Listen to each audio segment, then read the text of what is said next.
jeter, une main serrée, un granit, et c'est parti. Exhibile tendrement ces petites abeilles, toujours occupées, jamais en veille. C'est pas compliqué, on va y arriver avec nos menus. Ami crochet. Bonjour à tous, j'espère que vous allez bien. Je vous retrouve aujourd'hui bien pour une petite vidéo blabla, mais petite vidéo blabla utile. Vous me posez de multiples questions sur la jute, sur le fil de jute. C'est un fil que j'aime bien travailler. Alors j'en ai utilisé un autre précédemment qui coûtait plus cher. C'était un fil espagnol de très bonne qualité, mais qui était beaucoup plus cher.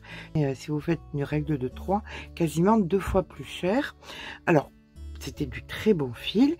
Le fait est, c'est que c'était pas accessible à tout le monde. Donc avec Laine du Monde, on a trouvé ce fil qui est un très bon fil de jute. Alors la jute, certaines personnes vont dire c'est dur à travailler. Je suis d'accord avec vous. Je suis d'accord avec vous parce qu'il y a plusieurs fils de jute que vous pouvez acquérir. Les premiers sont les fils de jute que vous allez trouver dans les magasins, par exemple, de bricolage ou dans certaines papeteries, parce que ce sont des produits qui sont spécifiques pour autre chose que du loisir créatif. Maintenant, ils se sont rendus compte, bien évidemment, ils ne sont pas stupides, les fabricants de loisirs créatifs, que la jute était souvent utilisée pour des loisirs créatifs. Donc, ils ont un petit peu amélioré le produit, d'où le coût un tout petit peu plus cher qu'un produit que vous trouverez dans un magasin de bricolage ou dans une librairie. Pourquoi? Bien parce que, par exemple, cette jute-ci, la Gaïa, que vous trouvez dans la boutique Laine du Monde, il y a une petite huile à l'intérieur qui permet que ce soit plus simple à travailler. Plus simple ne veut pas dire que c'est de la laine. Plus simple ne veut pas dire que c'est de l'acrylique. Plus simple ne veut pas dire que c'est du coton. On est sur un produit qui est naturel, comme le raffia. Donc, le raffia, généralement, c'est du papier. Pour les nouveaux produits de loisirs créatifs. Vous savez, ce raffia qui est rond et roulé, c'est du raffia de papier. La base de le raffia, c'est toujours une plante, c'est un mot d'origine malgache. Donc c'est des plantes, c'est une plante, c'est comme un palmier, vous voyez.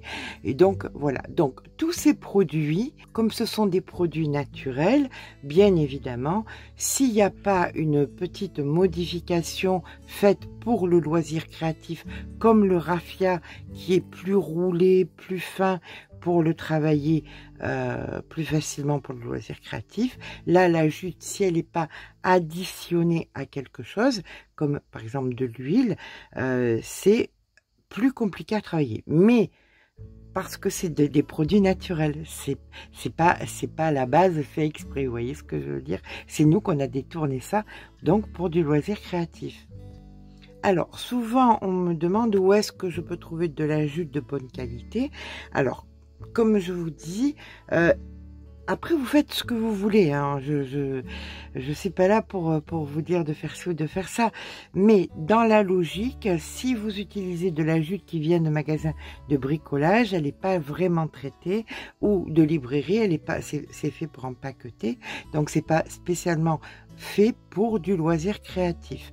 Donc, petit A, soit vous allez dans des magasins de loisirs créatifs et vous allez donc toucher, tâter, voilà, voir.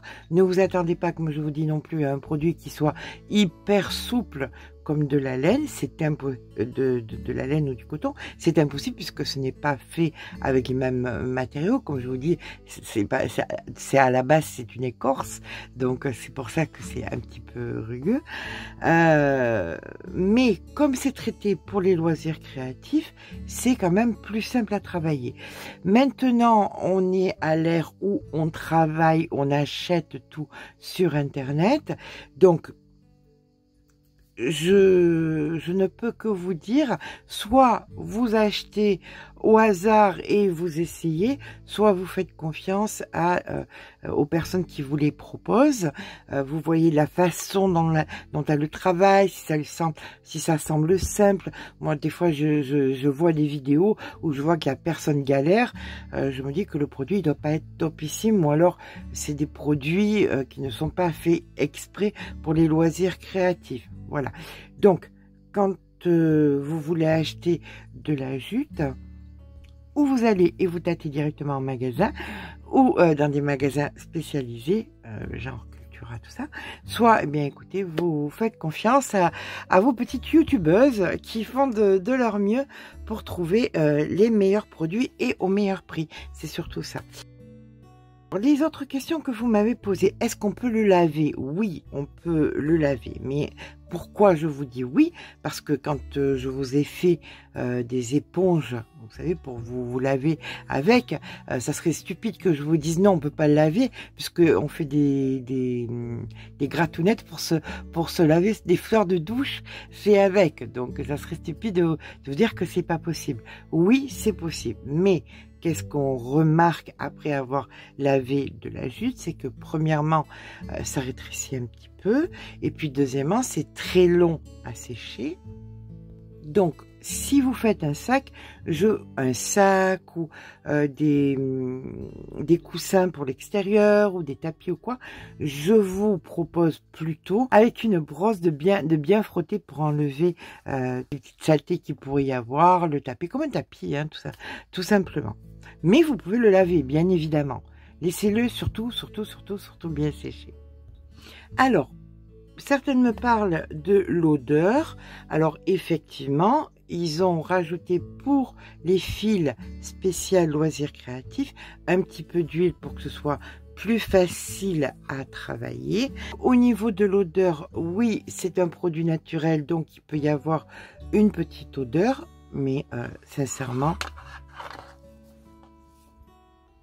c'est hyper léger, hein, et hyper léger, et on sent que c'est parce que c'est naturel. Maintenant, si ça vous gêne, vous savez, il y a des pchit qu'on met sur les rideaux, sur tout ça, ça vous permettra de changer un petit peu l'odeur. Mais bon, ce produit-là, qui est fait pour le loisir créatif, ne sent pas comme pourrait sentir un produit qu'on achèterait dans un magasin de bricolage. Alors, le crocheté pour des vêtements,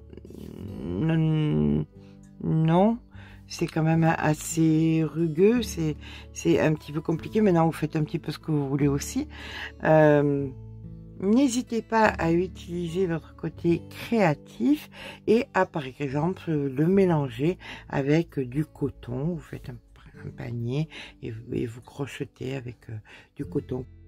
Après les teintés, j'en ai essayé, je ne peux pas vous dire. La problématique étant que c'est du fil qui n'est pas fait pour les vêtements, les obligations ne sont pas les mêmes que les obligations pour les fils pour les vêtements. Donc quand c'est teinté, on ne peut pas savoir avec quelle teinture, si ça peut être dangereux ou pas. Donc, soit vous avez confiance dans le magasin, voilà, dans la boutique, où vous l'achetez, soit, ben, écoutez, si vous avez peur du fait que vous le portiez à l'épaule ou quoi, vous avez peur, vous vous inquiétez un petit peu, ben, prenez de la jute naturelle. Voilà. Bien écoutez, j'espère que ça aura répondu à vos questions. Sur ce, je vous fais de gros bisous, puis je vous dis à demain pour un nouveau tuto. Je sais pas exactement ce que c'est. Je pars à l'aventure en ce moment. Allez, je vous embrasse bien fort. Gros bisous et à très vite.